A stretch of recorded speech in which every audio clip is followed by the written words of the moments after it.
ঋতব্রত তৃণমূল মানে বিজেপি তো আপনারা দেখতেই পাচ্ছেন, বিধানসভা থেকে ওয়াকআউট করছে, আর রাত্রিবেলা একটা বিরোধী দলনেতা মুখ্যমন্ত্রীর সঙ্গে এয়ারপোর্টের ধারে হোটেলে চুপি চুপি দেখা করছে। জীবনে শুনেছেন কোনোদিন কোন রাজ্যের মুখ্যমন্ত্রী আর বিরোধী দলনেতা লুকিয়ে লুকিয়ে হোটেলে দেখা করে? জীবনে শুনেছেন? তার কি বলবে লোকে? দেখুন, পশ্চিমবাংলার বিধানসভার ভেতর 6 জন বিরোধী এমএলএ আছে, সোজা কথা বলছি, বাকি সবাই বিজেপির এমএলএ। মুস্তাফিজুর রহমান, আমাদের নওশাদ সিদ্দিকী, ওদিকে 2 জন রয়েছে কংগ্রেস থেকে, এই 4 জন। আর হুমায়ুন কবিরের তো এখন একটা দল ছেড়ে দিতে হয়েছে, একটা রেজিনগর তো খালি করে দিতে হয়েছে। হুমায়ুন কবির যেসব ভাষণ দিচ্ছে 2 দিন পরে হয়তো ও জেলে ঢুকে যাবে, সুতরাং ওই দুটো আমি ছেড়েই দিলাম। সেই অর্থ দেখতে গেলে আমাদের 2 জন আর কংগ্রেসের 2 জন, 4 জন বিরোধী পক্ষের এমএলএ রয়েছে, বাকি সমস্ত বিজেপির হাতে আছে অথবা জেলে রয়েছে।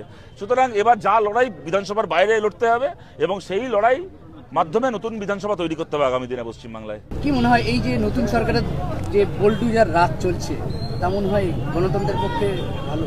দেখুন, এই বুলডোজার রাজ ওরা চালাতে গিয়ে উত্তরপ্রদেশে 172টা সিট জিতেছিল, এবার লোকসভায় 35টা নেমে এসছে।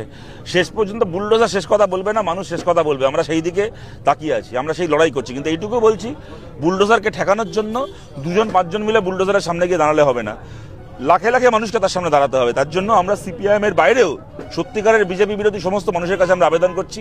আপনাদেরকে অনেকে অনেক কিছু বুঝিয়েছিল, তৃণমূল প্রকৃত বিজেপি বিরোধী, মমতা প্রকৃত বিজেপি বিরোধী, ও প্রকৃত বিজেপি বিরোধী, এই সায়নী ঘোষ, এদের সব অনেক ভাষণ আপনারা শুনেছিলেন, এই কাকলি ঘোষ দস্তিদার, এদের অনেক বড় বড় কথা আপনারা শুনেছিলেন। এখন দেখতে পাচ্ছেন এদের চরিত্র, সব কটা হচ্ছে বিজেপির দালাল, সব কটা বিজেপির পায়ে গিয়ে ডাইভ দিয়েছে। আর এটা আমরা চিরকাল বলে এসেছিলাম, দাঙ্গাবাজদের কখনো ধান্দাবাজ দিয়ে ঠেকানো যায় না। যারা দাঙ্গাবাজ তাদেরকে ঠেকাতে হবে, সৎ রাজনৈতিক কর্মীরা পারবে সেটাকে ঠেকাতে। যারা চুরি করেছে, কোটি কোটি টাকা দুর্নীতির উপর বসে আছে, মাথায় একটা ঢুকে যাবে, তাদের ক্ষমতা নেই বিজেপির বিরুদ্ধে লড়াই করার। আমরা চিরকাল বলে এসেছিলাম, তাই ওরা দুর্বল, ওদের পক্ষে এটা সম্ভব না। একমাত্র আমরা পারি এই লড়াইটা বুক চিতিয়ে লড়তে। আমরা সিপিআইএম এর বাইরেও সমস্ত মানুষকে বলছি, লড়াই আমাদের পাশে দাঁড়ান, একসঙ্গে বুলডোজারের সামনে দাঁড়ালে ওই বুলডোজার হারবে, আমরা জিতবো।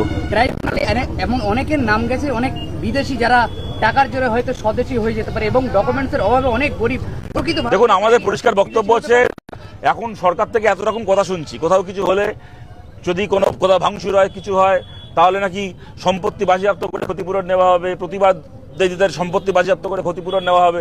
আমরা বলছি, যে মানুষের নাম বাদ গেল এসআইআরে, যদি তার নাম ট্রাইব্যুনালের মাধ্যমে ফিরে আসে, তার মানে প্রমাণিত যে তার নামটা অন্যায়ভাবে বাদ গেছিল।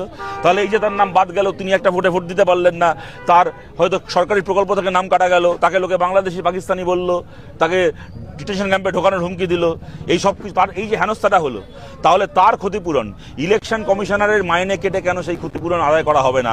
এই দাবি নিয়ে, এই প্রশ্ন নিয়ে আমরা সুপ্রিম কোর্টেও যাব আগামী দিনে।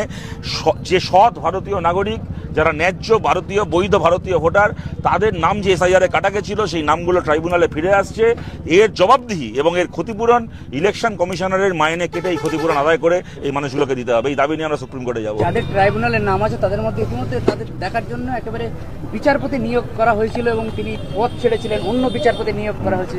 প্রায় 27 লক্ষের মধ্যে 137টা সলভ হয়েছে, বাকিদের কি এভাবে কতদিন ঝুলে থাকতে পারে? দেখুন, আমরা পরিষ্কার বলছি যে আমরা এইবারই ভোটের আগে আমরা বলেছিলাম যে এত লক্ষ মানুষের নাম ভোটার তালিকার বাইরে রেখে ন্যায্য ভোট হতে পারে না। 27 লক্ষ বৈধ ভোটারকে বাদ দিয়ে ভোট হয়েছে, তারা একটা ভোট দিতে পারেননি, যা কিনা অন্যায়। যেন আর একটা ভোট দেওয়ার অধিকার থেকেও তারা যেন বঞ্চিত না হন।